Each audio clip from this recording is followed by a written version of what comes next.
তাদের গাড়ির পেছনে আরও 4 থেকে 5টি গাড়ি চলছিল, যেগুলোতে আরমানের নিরাপত্তা রক্ষীরা ছিল এবং তারা তাকে অনুসরণ করছিল।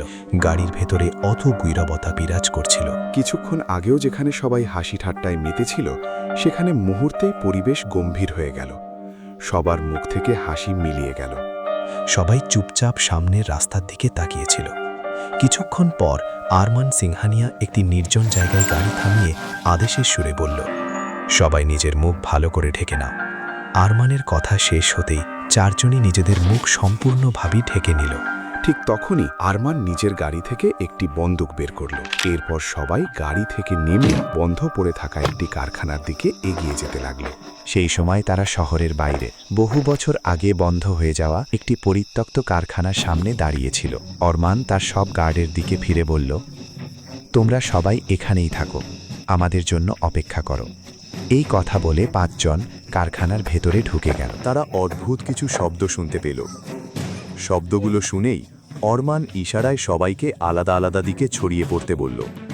4 জন 4 দিকে ছড়িয়ে যাও, খেয়াল রেখো কেউ যেন একসঙ্গে না থাকে। চারপাশ ভালোভাবে পর্যবেক্ষণ করার পর আরমান ধীরে ধীরে বলল, মানে এই কারখানায় মাত্র একটা বন্ধ দরজা আছে, নিশ্চয়ই ওটার পেছনেই কিছু লুকিয়ে রাখা হয়েছে। এই ধারণা হওয়ার সঙ্গে সঙ্গেই সে আর এক মুহূর্তও দেরি করল না। জোরে একটি লাথি মারতেই সামনের দরজাটি ভেঙে পড়ল। পরের মুহূর্তেই ভেতরের দৃশ্য দেখে আরমানের চোখ বিস্ময়ে বড় হয়ে গেল। ভেতরে প্রায় 20-25 জন মেয়ে ভয়ে কুঁকড়ে বসেছিল। দৃশ্যটি দেখেই রাগে আরমানের হাতের শিরাগুলো পর্যন্ত ফুলে উঠল। ঠিক তখনই বাকি 4 জনও তার পেছনে এসে দাঁড়াল। ধ্রুব কিছু বলতে যাচ্ছিল, কিন্তু তার আগেই আরমান ইশারায় নির্দেশ দিল, আর সঙ্গে সঙ্গেই 4 জন সেখানে উপস্থিত সব গুন্ডার ওপর ঝাঁপিয়ে পড়ল। মাত্র কয়েক মিনিটের মধ্যেই তারা গুন্ডাদের এমনভাবে মারধর করল যে তাদের অবস্থা শোচনীয় হয়ে গেল। গুন্ডারা যন্ত্রণায় কাতরাতে কাতরাতে বলতে লাগল, আমাদের মেরে ফেলো, প্রাণ নিয়ে নাও, কিন্তু আর এত কষ্ট দিও না। কিন্তু 4 জনের কারো মনেই তাদের জন্য সামান্যও দয়া জাগল না। ধ্রুব বারবার তাদের সেই অংশগুলোতেই আঘাত করছিল, যাতে তারা আর নড়াচড়া করারও ক্ষমতা না পায়। সেই মুহূর্তে 5 জনকেই ভয়ঙ্কর লাগছিল, আর আরমান এক জায়গায় নিশ্চুপ দাঁড়িয়ে সবকিছু দেখছিল। এরপর সে আহানের দিকে ফিরে আদেশ দিল, সব মেয়েদের নিরাপদে এখান থেকে বের করে নিয়ে যাও। আহান মাথা নেড়ে সম্মতি জানালো এবং একে একে সব মেয়েকে বের করে আনতে শুরু করল। কিন্তু ঠিক তখনই সে অনুভব করল তার পেছনে কেউ দাঁড়িয়ে আছে। সে দ্রুত ঘুরে দাঁড়াতে যাচ্ছিল। এমন সময় পেছন থেকে একজন লাঠি দিয়ে তার মাথায় আঘাত করতে উদ্যত হল, কিন্তু আরমান মাঝখানে এসে সেই লোকটির হাত শক্ত করে ধরে ফেলল। মুহূর্তের মধ্যেই সে লোকটির হাত থেকে লাঠি কেড়ে নিয়ে সেটি দিয়ে তাকে নির্মমভাবে আঘাত করল। আহান গভীর শ্বাস নিয়ে বলল, থ্যাংক গড ভাই, আপনি আমাকে বাঁচিয়ে দিলেন। মাত্র কয়েক মিনিটের মধ্যেই 5 জন মিলে 25 জন মেয়েকে উদ্ধার করল।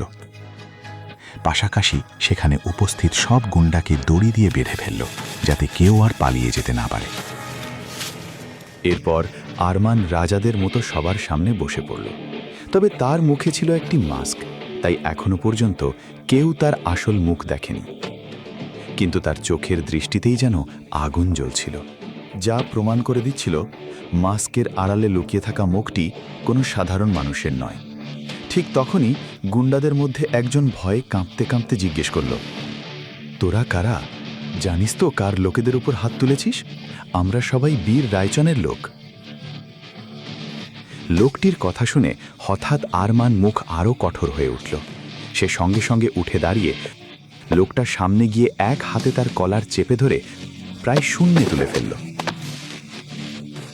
তারপর ঘৃণা ভরা কণ্ঠে বলল, খুব শখ হয়েছে জানতে আমরা কে? তাহলে গিয়ে সেই বীর রায়চনকে বলে দিস ডেভিল কিং এসেছিল, আর যদি তার সত্যিই সাহস থাকে তাহলে আমাকে আটকিয়ে দেখাক।